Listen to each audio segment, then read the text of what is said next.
Im heutigen Video teste ich, wie man entspannt mit dem Zug von Hannover bis ins Legoland in Billund in Dänemark kommt. Normalerweise könnte man das Flugzeug nutzen, aber mit dem Zug ist es bestimmt viel spannender.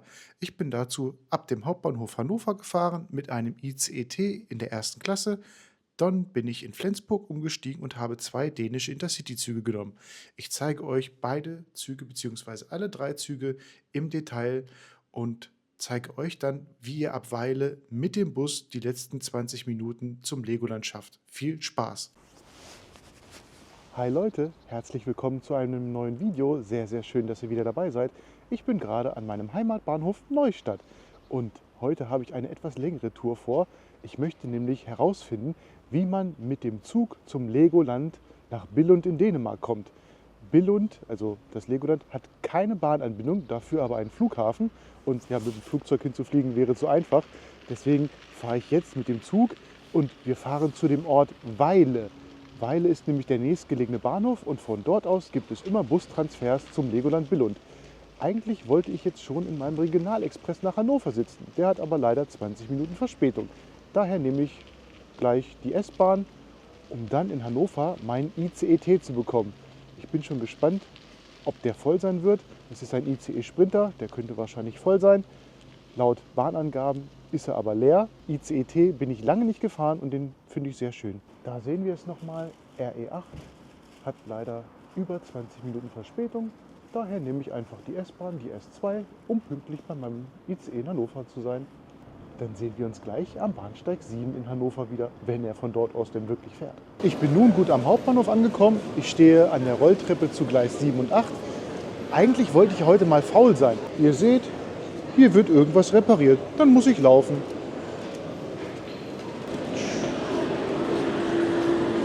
Da ist er, ICE 1186, einmal nach Flensburg. Die erste Klasse ist im Abschnitt E, da gehe ich doch mal hin. Sie haben den Zug umgedreht. Als ich den Zug gebucht habe, war die erste Klasse noch hinten. Jetzt ist sie vorne. Also vielleicht haben wir tatsächlich Glück und können dem Triebwagenführer oder dem Steuerwagenführer über die Schulter gucken, weil da ist ja die große Scheibe hinter ihm. Und wenn er die nicht blockiert hat, können wir ihm über die Schulter gucken. Das wäre echt cool. Ach, hier steht schon ein ICE. Der fährt übrigens auch nach Hamburg. Wir fahren ja auch in Richtung Hamburg, fahren aber dann weiter bis Flensburg. Hier sehen wir es nochmal. Hamburg HBF und dann Flensburg. Und was wir auch sehen ist, unser Zug hat schon 6 Minuten Verspätung. Naja, sollte nicht so tragisch sein. Ich muss in Wagen 28 zu Sitzplatz 72. Hier sehen wir es nochmal. In Flensburg habe ich tatsächlich 37 Minuten Aufenthalt. Wunderbar. Die Verbindung ist ja so gewählt, dass ich möglichst wenig Stress habe. Ein bisschen längere Umsteigezeit tut nicht weh. Schaut mal, was da drüben steht. Das ist doch ein ICET. Wie schön. Das ist auch ein 7-teiliger, Baureihe 411. So ist übrigens gerade mein Blick von Gleis 7. Hier kommt noch ein Überblick über unsere heutige Route.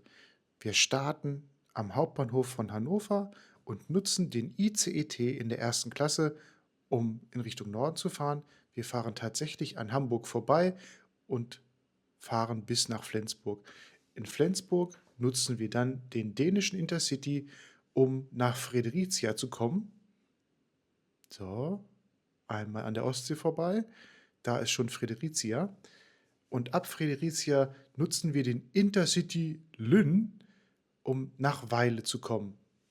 Da ist schon Weile und unsere Zielstation. Da kommt der schöne ICET. Ich mag die Front so gerne. Dieses abgerundete sieht einfach toll aus. Oh, ich muss zu ihm hinlaufen. Und hinein.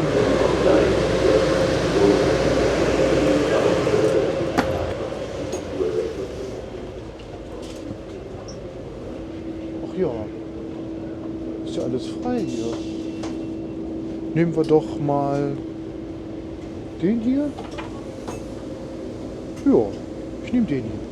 Ich habe mich doch umentschieden und habe jetzt einen Zweierplatz genommen. Da. Oh, der Sitz ist toll. Ich muss mich noch mal richtig hinsetzen. So. Ah. Ja, der ist bequem. Den testen wir jetzt mal ausführlich. Also so sieht der Sitz von der Seite aus. Unter jedem Sitz ist auch noch eine Steckdose und ein Hebel, um es sich gemütlich zu machen. Die Armlehne geht auch hoch. Ja, der ist schon schön. Noch sitze ich aufrecht und jetzt geht's runter. Yeah! Ja, geht nicht so weit runter, aber hier kann man regelrecht schlafen. Wunderbar. Und jetzt zeige ich euch, wie viel Platz ich habe. Zieht euch das rein. So viel Platz. Ist ja wie ein Bett. Und dann haben wir hier noch die Fußablage. Funktioniert auch. Top. Und sauber ist es auch. Ein kleines Netz haben wir auch, wo wir noch was rein tun können. Und hier kommt gleich der Klapptisch. Den brauche ich gleich, weil ich nämlich gerne frühstücken möchte. Das habe ich noch nicht geschafft. Hier, wunderbar. Kann man einen Becher abstellen. Und so sieht es hier gerade aus. Yay. Schön, ne? In der Mitte ist noch so ein kleines Spezialabteil, wo man, sagen wir mal, ein bisschen mehr Privatsphäre hat. Und das ist das Infotainment-System. Ist nicht mehr so das Neueste. Wie cool ist das denn? Der Zugbegleiter hat auch einen YouTube-Kanal. Wir haben uns gleich gegenseitig abonniert. Richtig, richtig Hammer. Jetzt muss ich aber mal frühstücken. Es gibt Brot. Aber bevor ich essen kann, Hände waschen nicht vergessen. Heute haben wir Lufthansa. Schön sauber. Aber bevor ich nun wirklich esse, Anstoß nicht vergessen. Heute gibt es Apfelsaft.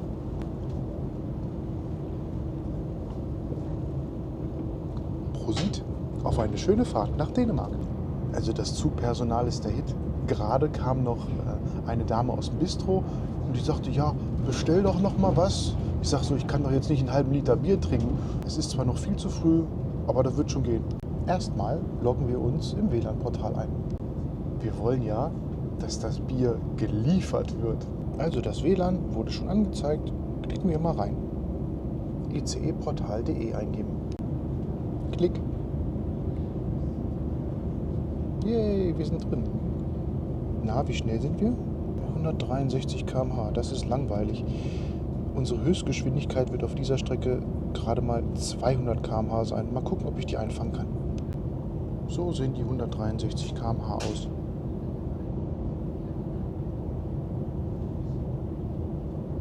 Wo sind wir denn gerade? Wir sind gerade kurz vor Celle. Klicken wir mal da drauf, auf Messer und Gabel. Hey, direkt zum Platz bestellen, das machen wir. Mir wurde Gin Tonic empfohlen.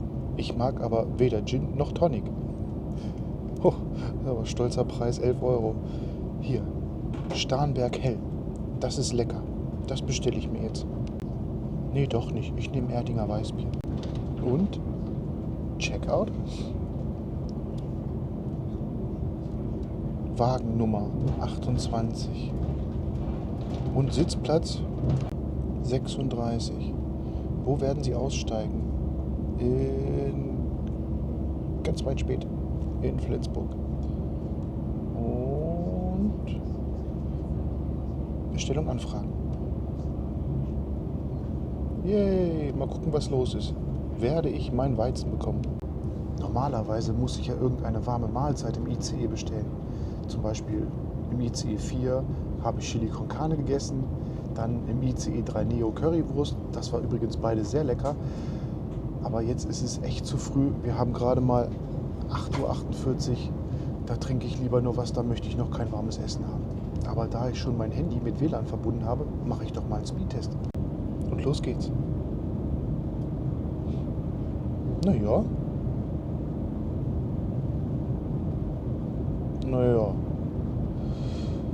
Also 5 Mbit könnten es ja nun wirklich sein. Für Leute, die online arbeiten wollen im Zug, könnte das dann doch ein bisschen zu wenig Daten Datentransfer sein. Dieser Zug ist auch ein ICE-T Baureihe 411, so wie wir ihn vorhin am Hauptbahnhof gesehen haben. Und es ist die 7-teilige Ausführung.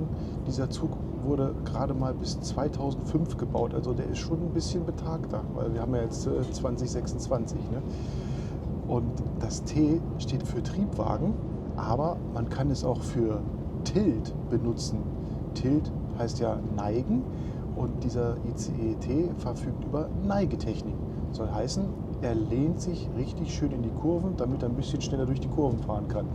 Er ist halt für kurvige Strecken gemacht. Was wir nachher auch noch erleben werden, wir werden in Rendsburg einmal im Kreis fahren. Das filme ich euch natürlich und da bin ich sehr gespannt drauf. Leider ist die Höchstgeschwindigkeit des Zuges nur 230 km/h. Aber auf der Strecke, auf der er heute verkehrt, ist das egal, weil die maximale Geschwindigkeit ist nur zwischen Hannover und Hamburg 200 km/h. Ich schaue noch mal nach ein paar Features. Klick. Gegebenenfalls freigegeben. Ich habe mich einfach hingesetzt. Und dann müsste hier noch eine Sonnenblende sein. Ja, die arretiert auch sehr gut. Die brauchen wir aber nicht, weil die Sonne nämlich da ist. Jetzt zeige ich euch, was ich denn meinte mit dem Führerstand. Erstmal sehen wir hier eine uralte Anzeigetafel. Und hier ist der Ruhebereich. Da setze ich mich natürlich nicht hin, weil ich muss ja die ganze Zeit reden. Und da hinten seht ihr, dass die Scheibe jetzt zu Milchglas geworden ist hinter dem Triebwagenführer. Und die kann er aber auch in Klarglas umwandeln, sodass man vorne ihm über die Schulter gucken kann. Vielleicht haben wir ja später Glück, dass er ab Hamburg oder so die Glasscheibe freigibt. Da steht es nochmal, ich darf da nicht laut sein. Deswegen gehe ich wieder in die normale Klasse zurück. So sieht es hier nochmal aus. Ach, wie cool. Das kleine Viererabteil ist frei. Oh, nicht schlecht. Hier hat man seine Ruhe. Okay. Es ist ja ein Weizen, also ist das ja wie ein Brot zu sehen. Die Lieferung kam in nicht mal 5 Minuten. Ja, Prosit nochmal auf eine tolle Zugfahrt in Richtung Dänemark. Hier kommt noch eine kleine Info zum WLAN-Portal der Deutschen Bahn, beziehungsweise in unserem ICE gerade. Wenn ihr euch mit einem VPN verbindet, funktioniert das Portal nicht. Es erkennt euch dann nicht. Also ihr müsst hier wirklich das, sagen wir mal, unsichere WLAN nutzen. Ansonsten könnt ihr halt nichts bestellen. Ich habe das gerade mal ausprobiert. Ihr seht, da oben bin ich mit dem WLAN verbunden, aber das Bordbistro sagt, mit WLAN im Zug verbinden und Services nutzen. Ja, also VPN funktioniert hier nicht. Hier seht ihr nochmal die Geschwindigkeiten, die auf unserer heutigen Route erreicht werden. Hier, dieses hellgrüne, das sind die 200 km/h bis Lüneburg. Das war es dann auch. Und dann fahren wir hier weiter hoch und da ist maximal 160, 160, 160, 160. Also, das wird nichts mit 230 km/h. In Kürze erreichen wir unseren ersten Halt, Hamburg Hauptbahnhof. Momentan haben wir 10 Minuten Verspätung. Aber das ist gar nicht schlimm, weil ich habe ja keine Eile in Flensburg. Ach, da kommt noch ein Metronom. Grüß dich, Metronom. Mit dem könnte ich eigentlich auch mal wieder fahren. Metronom von Hannover nach Hamburg bin ich noch gar nicht gefahren, beziehungsweise habe ich noch kein Video drüber gemacht. Die Einfahrt in den Hauptbahnhof ist schon schön. Ach, da liegen ja noch riesige Eisblöcke. Hier wird fleißig die Fassade saniert und da sind auch schon die Deichtorhallen. Ich bin ja mal gespannt, ob wir jetzt in eins reinfahren, weil jedes Mal, wenn ich hier mit dem Zug nach Hamburg komme, musste ich irgendwo vor dem Bahnhof warten. Aber es sieht gut aus. Auf Gleis 11 sollen wir ankommen.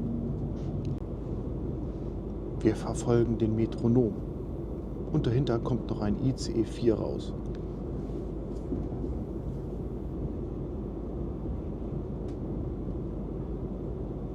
Ich sage mal, unser siebenteiliger ICE-T wird schneller bremsen können als der große Metronom.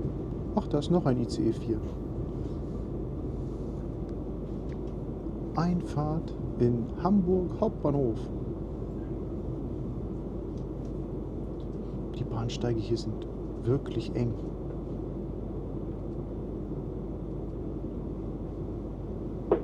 Herzlich willkommen im Hamburger Hauptbahnhof. Sehr geehrte Fahrgäste, der Ausstieg hier nun in Fahrtrichtung links bitte. Vielen Dank, dass Sie heute bei uns waren. Wir sagen Tschüss, auf Wiedersehen und wir wünschen noch einen schönen Tag.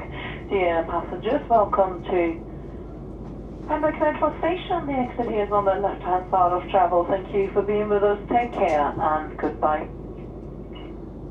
Ach, jetzt können wir einmal komplett durch den Bahnhof fahren. Gefühlt möchte hier keiner mehr einsteigen. Vor der Einfahrt in den Hauptbahnhof in Hamburg habe ich noch einen kleinen Gruß bekommen.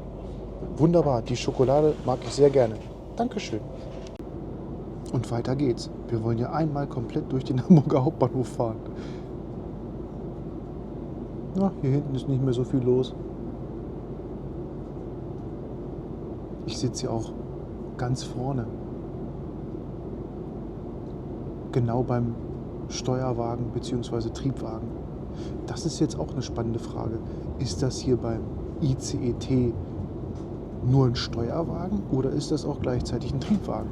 Weil wenn ich das gesehen habe, ist der Pantograph ja direkt am ersten Waggon. Also müsste es ja ein Triebwagen sein, ne? Korrigiert mich bitte, falls ich falsch liege. Ja, das war schon der Hamburger Hauptbahnhof. Ach, was ist denn da? Da kommt ein Intercity aus Dänemark. Hier, DSB, Dänische Staatsbahn. Ein Intercity 1. Die fahren übrigens noch von Hamburg nach Kopenhagen. Und es fahren auch schon die neuen Talgo-Züge von Hamburg nach Kopenhagen. IC1 ist der Hammer, den mag ich richtig gerne. Habt ihr das gerade gesehen? Der IC1 hatte tatsächlich 3 Loks dabei. Oh, und hier ist noch die Binnenalster. Da ist es schön. Und weiter geht's ab in Richtung Norden. Seit wir den Hamburger Hauptbahnhof verlassen haben, ist der Zug auf ganz seltsame Weise sehr leer geworden. Und das heißt, tolle Aufnahmen. Da ist der zweite Waggon erste Klasse und jetzt gehen wir an den Kofferablagen vorbei, am Klo vorbei, welches übrigens heile ist. Hier sind die Waggons verbunden. Und so sieht es hier aus. Ein Dreierplatz. Hier, diese Trennung, die ist absolut toll. Einzelplatz. Ja, der Vierer ist klasse. Sehr, sehr schön. Und so, jetzt können wir tatsächlich noch mal den ganzen Waggon überblicken. Richtig gut. Und wir gehen jetzt mal nach vorne. Da hat sich nämlich einiges getan. Klick. Na, geh auf.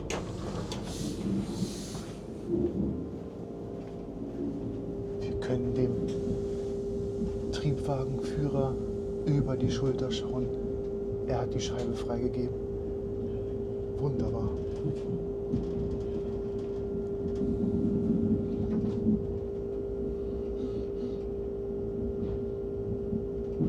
Genießen wir das noch ein bisschen.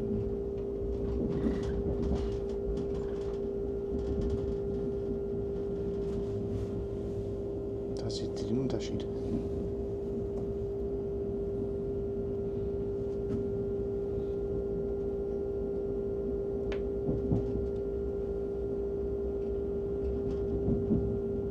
Langsam.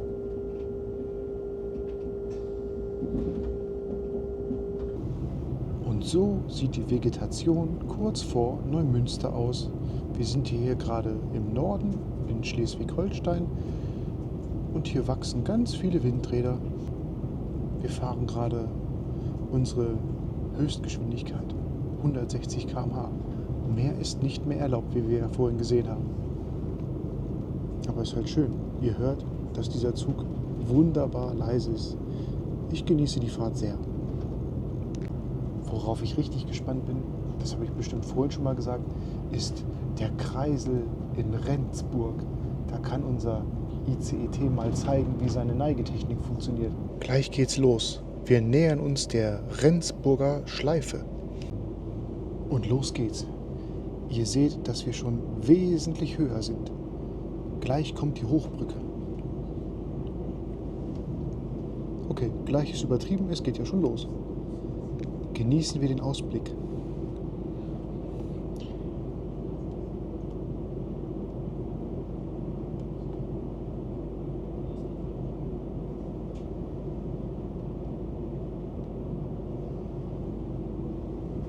Das schauen wir uns jetzt komplett an.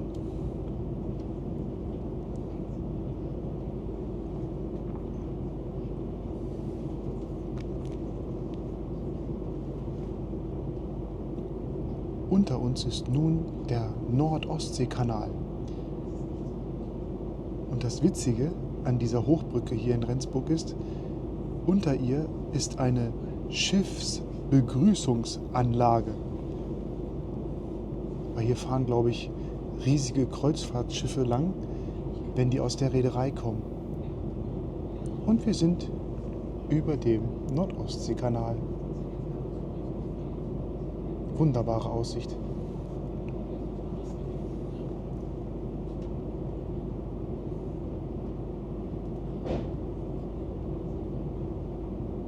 Also wenn ihr Höhenangst habt, dann müsst ihr das jetzt aushalten. Geht nicht anders. Und jetzt kommt die Rendsburger Schleife.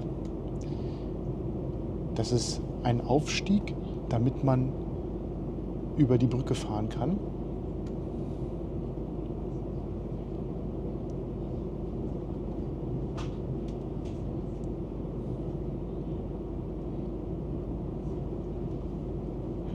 Und die ist tatsächlich 4,5 Kilometer lang und hat eine Steigung von ca. 12 Promille. Ihr merkt, es geht schon weiter runter. Aber von der Neigetechnik des Zuges merken wir gerade nicht viel, ne?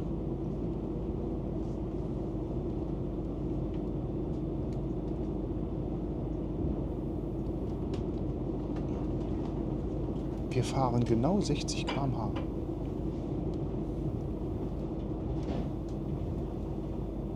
Die Hälfte der Schleife haben wir schon.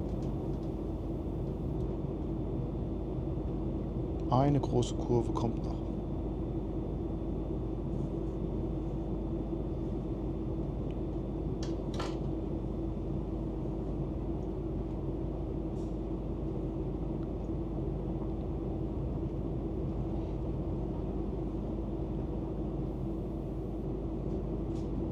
Jetzt legen wir uns in die Kurve.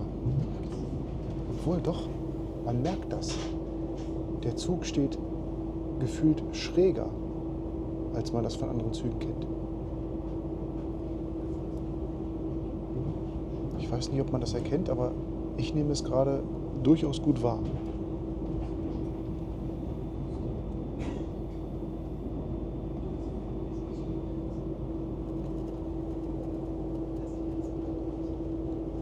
Wir stehen schräg.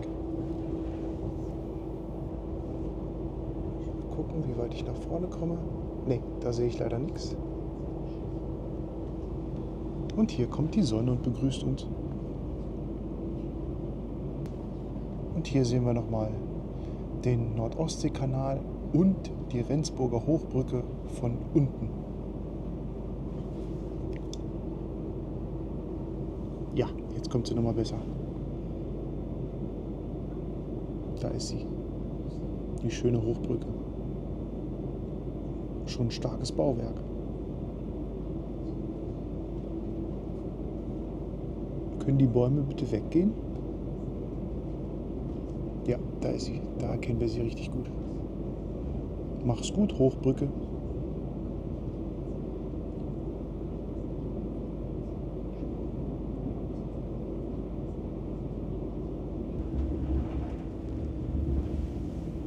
Wir erreichen nun Flensburg.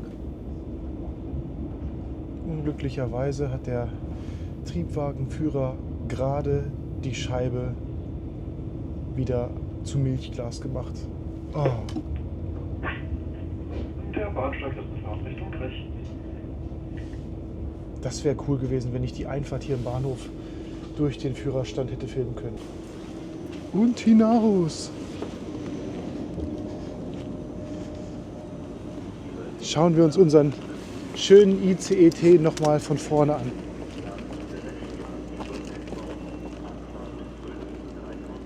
Ja, wunderbarer Zug.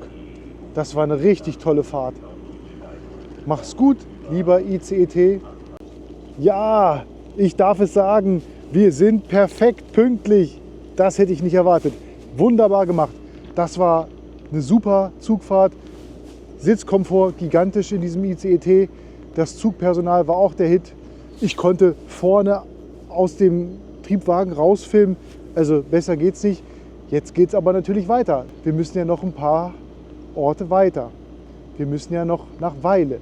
Jetzt gehe ich erstmal zu Gleis 1, damit wir den ersten dänischen Zug finden. Und so sieht es hier aus. Wie wir sehen, sehen wir nichts. Hier ist echt Ruhe. Ich habe jetzt noch über 30 Minuten Aufenthalt, bis unser dänischer Zug kommt. Ja, mal gucken, wie schnell die Zeit rumgeht. Ich suche erstmal Gleis 1. Hier sehen wir es nochmal, Flensburg.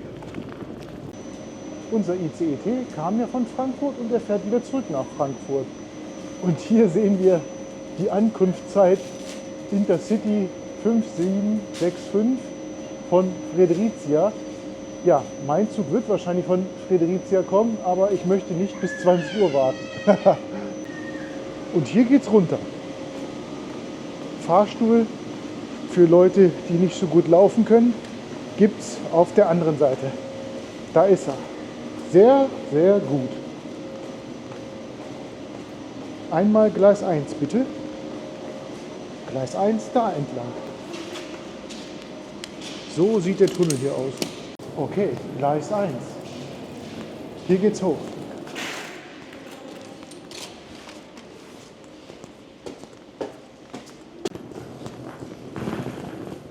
(11:53 Uhr) ist doch wesentlich angenehmer als 20 Uhr. 5757 wird es sein. Und um 12:03 Uhr fährt er dann ab. Da hinten kommt er. Unser dänischer Intercity.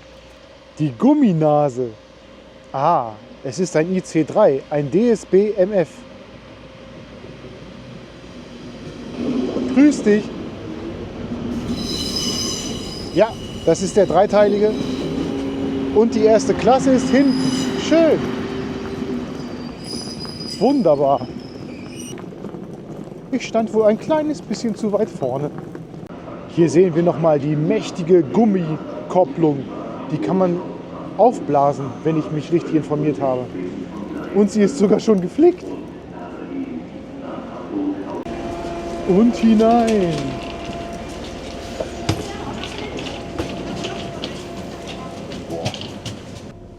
Und so sieht die zweite Klasse aus.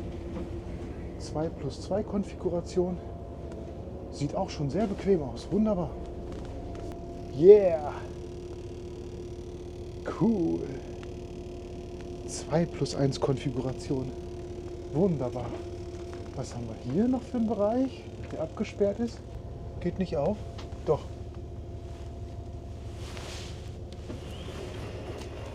Yeah. Oh, das ist aber schön hier. Hammer. Erste Klasse. Ey, super. Ja, das kann sich aber sehen lassen. Toll. Na, dann nehme ich doch mal Platz. Machen wir doch mal einen Sitzplatztest. Oh, ist das bequem. Das ist ja der Hit, das Ding. Mal gucken, ob man ihn noch verstellen kann. Da ist ein Hebel. Was wird der machen? Yeah! Top. Super bequem. Aber liegen möchte ich jetzt nicht. Ich richte mich wieder auf. Und so viel Beinfreiheit habe ich, Ich bin 1,83 groß. Klappen wir doch mal den Tisch aus. Ist das Anti-Rutsch? Ja, scheint kaum zu rutschen. Getränke kann man dorthin stellen. Und da ist etwas ganz Besonderes. Da ist eine Kaffeebar. Mit Snacks. Und da werde ich mir noch mal einen Kaffee gönnen. Es geht schon gleich super los. Hier wurde noch ein bisschen Wasser aufgestockt, noch ein bisschen Knabberei. Und die Dame sagte, sie bringt sogar eine neue Kanne Kaffee. Ausfahrt aus Flensburg. Genießen wir die Dieselbeschleunigungspower. Oh, da hinten ist noch eine kleine S-Bahn. Oder ein Regionalexpress.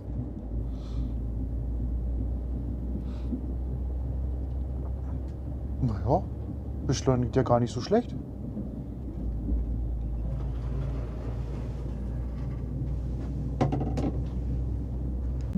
Die Höchstgeschwindigkeit von diesem alten Zug soll tatsächlich 180 km/h sein. Ich schaue mir gleich mal an, wie stark das Netz denn ausgebaut ist und wie schnell wir maximal fahren werden. Aber vorher brauche ich Kaffee. Hier wurde nämlich gerade frischer Kaffee geliefert. Moment, das ist nur heißes Wasser. Velkommen i Intercity-toget til Fredericia. Vi fortæller om rejsen undervejs. Vi ønsker dig en god tur. Ja, es ist nur heißes Wasser. Schauen wir mal, was wir da reinmischen. Gibt ja hier so einiges, ne? Nescafé klingt doch gut. Nein, das ist Milch. Da, Lavazza. Na, kippe ich das doch mal da rein, wa? Also so kocht man hier Kaffee. Aber Sie haben ja an alles gedacht. Hier kann man umrühren. Ich muss noch ein bisschen warten, bis der Kaffee abgekühlt ist, weil der ist echt kochend heiß. Ist ja frisch aufgebrühtes Wasser. Also hier sind die Müllbeutel. Wie mögen die funktionieren? Kann man den vorziehen? Huch, jetzt habe ich ihn abgerissen, oder? Handdesinfektion gab es auch. Lakritze. Und Knäckebrot. Während der Kaffee abkühlt, können wir uns ja mal die Natur anschauen. Wir sind mitten im Nichts. Und ihr hört, der Zug ist wirklich schön leise. Jetzt gehe ich mal auf die Suche nach technischen Features. Da ist Licht. Da ist nochmal eine Anzeigetafel. Rein zufällig habe ich noch ein bisschen weiter rechts geschaut und habe dort oben an der Leiste die Steckdose gefunden. Also dieser Zug verfügt über schöne Steckdosen. Allerdings müsst ihr dann das Kabel von der Decke hängen lassen. Da tut sich etwas. Ach cool, bin drin. Wir wollen es auf Englisch haben, nicht wahr? Okay. Login. Ich habe WLAN. Cool. Na, dann machen wir doch gleich mal einen Speedtest. Hey, das geht ja ab. Toll. Alter Zug, aber vernünftiges Internet. Stark. Boah, der Upload ist ja heftig. Gerade kam eine Warnung. Unser erster Halt ist, ich spreche jetzt Deutsch aus, Padborg. Und da gibt es eine Personalausweiskontrolle. Also immer Ausweis dabei haben, wenn ihr nach Dänemark mit dem Zug fahrt. Unser DSB, also Dänische Staatsbahn, MF-Zug, wurde nur bis 1998 gebaut. Da könnt ihr euch ja mal vorstellen, in was für einen alten Gurke ich hier gerade sitze. Aber ihr seht, das Ding ist top bequem. Na sowas. Angeblich dürfen wir 180 km/h hier fahren, bis nach Kolding. Na das wäre ja was. Jetzt müsste die Grenzkontrolle stattfinden. Ich hole mal meinen Ausweis. Ich habe die dänische Bundespolizei gesehen, aber niemand wollte zu mir kommen. Ich wurde also nicht kontrolliert. Dann kann ich mich ja jetzt mal um Mittagessen kümmern. Erstmal Hände waschen. Heute haben wir Plum. So, Hände sind sauber. Probiere ich doch mal den löslichen Lavazza-Kaffee. Da ich nicht gern aus Pappbechern trinke, habe ich mir einfach meine eigene Tasse mitgenommen. Sicher ist sicher.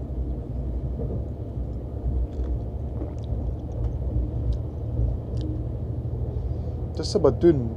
Da müsste ich ja noch mal 2 Tüten reinkippen, damit der richtig nach Kaffee schmeckt. Okay, kann man trinken, ist nicht überragend, aber ich freue mich trotzdem. Wir erreichen nun den Bahnhof von Tinglev. Und nein, das wird nicht so ausgesprochen. Aber die Sprache ist doch etwas kompliziert für die Google-Spracherkennung. Nach Tinglev soll die 180 km/h Strecke beginnen. Vielleicht sehen wir ja dann dort unseren Topspeed. Hier in Tinglev ist gerade fliegender Fahrerwechsel. Verrückt. Sie haben nur 2 Minuten Standzeit. Und weiter geht's. Ausfahrt aus Tinglev. Ach, die Scheibe ist so dreckig. Man kann kaum rausgucken. Das ist nicht schön. 60 km/h. Da standen Straßenschilder. Verrückt. Da, nochmal 60 km/h. Ich habe GPS. Vielleicht sehen wir gleich wirklich die 180. 120 war bis eben gerade und ja, er zieht jetzt an. Okay, 155 km/h haben wir jetzt. Und so sieht das in unserem kleinen DSB MF aus. Mittlerweile wird er auch ein bisschen lauter, aber es ist dennoch sehr, sehr ruhig. Oh, 160. Gerade wird es leider nicht schneller. Schauen wir uns nochmal hier alles an. Da hinten steht übrigens Ruhezone. Ich rede aber die ganze Zeit, aber ich bin auch komplett alleine. Diese alten Sitze sind wunderbar bequem.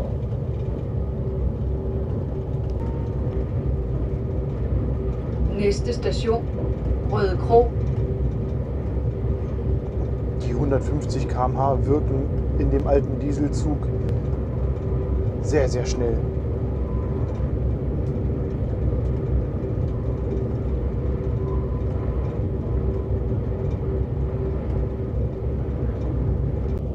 Ach, da oben ist noch eine Anzeige, die habe ich gar nicht gesehen.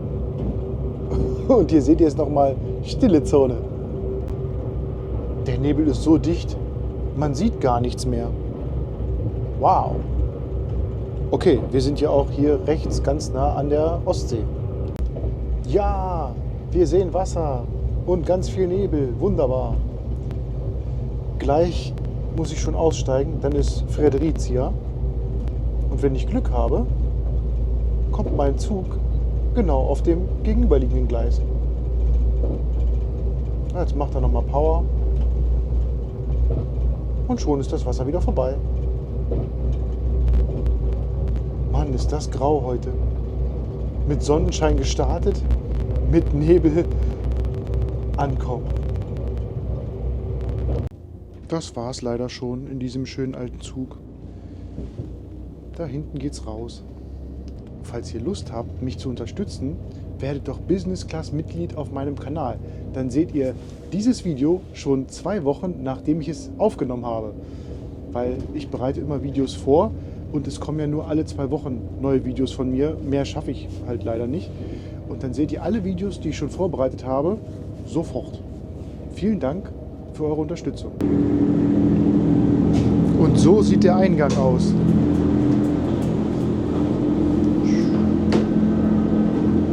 Schön, ne? Nostalgie. Da sind Knöpfe. Und hier macht man wohl die Tür auf. Hier sehen wir nochmal eine Landkarte der ganzen Züge in Dänemark. Und hier sind noch Reservesitze. Da sehen wir es nochmal. Stille Zone und meine erste Klasse. Sieht gut aus. Perfekt pünktlich. Und hinaus. Mach's gut.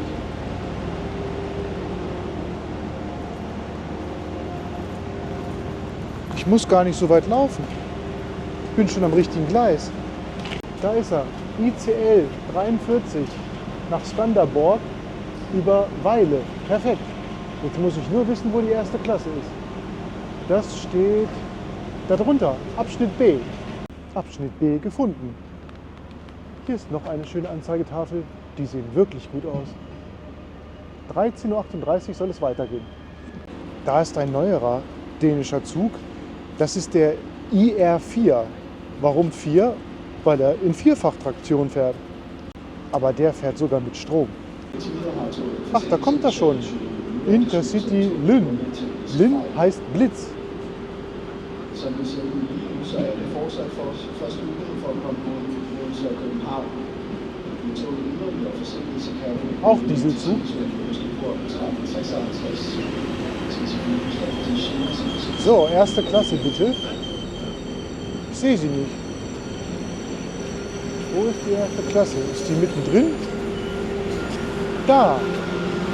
Da ist eine erste Klasse, aber da komme ich ja gar nicht rein. Da steht eine 1. Ach, das ist genau der gleiche Zug wie vorhin. Jetzt setze ich mich mal hier hin. Hier hat man ein bisschen mehr aufgestockt. Mehr Wasser. Weil es so schön ist. DSB First Class. Wunderbar. Der Zug hier ist durchaus ungemütlich. Die Leute können hier nämlich einfach durchlaufen. Im vorherigen Zug war es ja so schön, dass die erste Klasse am Ende bzw. am Anfang war, sodass da kein Mensch durchlaufen konnte. Hier sind jetzt gerade schon 5 Leute durchgelaufen, weil die gesamte zweite Klasse ist voll. Aber das kann man jetzt aushalten, weil die Zugfahrt dauert nur eine Station, 13 Minuten. Hier scheint jetzt auch wieder die Sonne. Wie schön. Genießen wir ein bisschen die Beschleunigung. Und wir können rausgucken. Die Scheibe ist nicht allzu dreckig.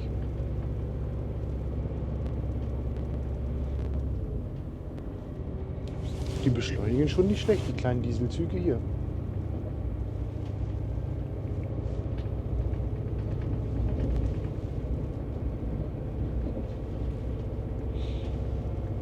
Nur gibt es noch mal einen Überblick. Aber das haben wir ja vorhin schon gesehen. Das ist wirklich eine sehr schöne Strecke hier. Wir fahren direkt am Wasser lang und sehen auch noch Bäume. Und Nebel.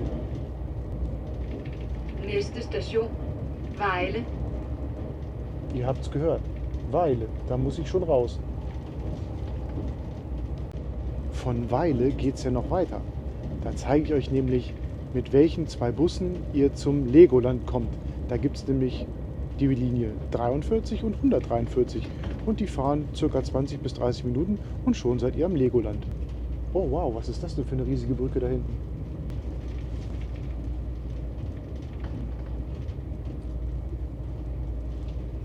Jetzt sehen wir die Brücke noch mal in gut. Da fällt ja gar keiner rüber, oder doch? Schwer zu erkennen. Gucken wir noch mal von der anderen Seite.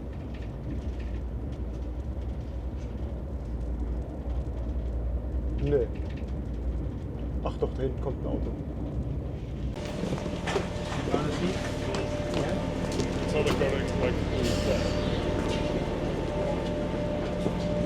Angekommen in Weile. So sieht's hier aus. Und da ist nochmal die First Class. Ach, die haben hier 2 Waggons aneinander geklemmt. Aha. Hier, da sieht man es. Hier sind die Gumminasen zusammengekoppelt. Jetzt müssen wir aber einmal durch den Bahnhof, damit wir zu den Bussen kommen. Auch dieser Zug war perfekt pünktlich. Unglaublich. Ich bin super begeistert. Alle 3 Züge top. Hier muss man auschecken. Utgang. Ich muss links rum. Und so sieht der Transfertunnel aus. Mit unserem Erste-Klasse-Ticket können wir uns sogar bei 7-Eleven was zu trinken holen. Kaffee, Tee und Mineralwasser gibt es bei 7-Eleven. So sieht es hier aus, wenn man hier rausgeht. Ich gehe jetzt einfach mal links rum, weil ich denke, dass ich da Busse gesehen habe. Pizza Hut. Ja, hier sind die Busse. Jetzt müssen wir nur noch die richtigen finden zum Legoland. 43 und 143. Dass ich euch genau zeigen kann, von wo aus sie starten. 7 nicht. 6 auch nicht. Gefunden. 43 fährt von Bahne 2. Wunderbar. Dann wird vermutlich 143 auch von hier starten. Ach, hier ist noch ein Busanzeiger. Hier, 43 nach Billund. Fährt in 33 Minuten. Wunderbar. Na, das hat ja mal wunderbar geklappt. Alle 3 Züge perfekt pünktlich. Unglaublich, habe ich nicht mitgerechnet. Ja, ich bin gut in Weile angekommen. Wir haben gerade festgestellt, wo denn die Busse zum Legoland fahren und dass die sogar alle halbe Stunde fahren. Besser geht's nicht. Jetzt wisst ihr, wie ihr ganz entspannt mit Bahn und Bus zum Legoland kommt. Ich hoffe, euch hilft dieses Video. Ich sage vielen Dank fürs Zuschauen, macht's gut und bis zum nächsten Mal.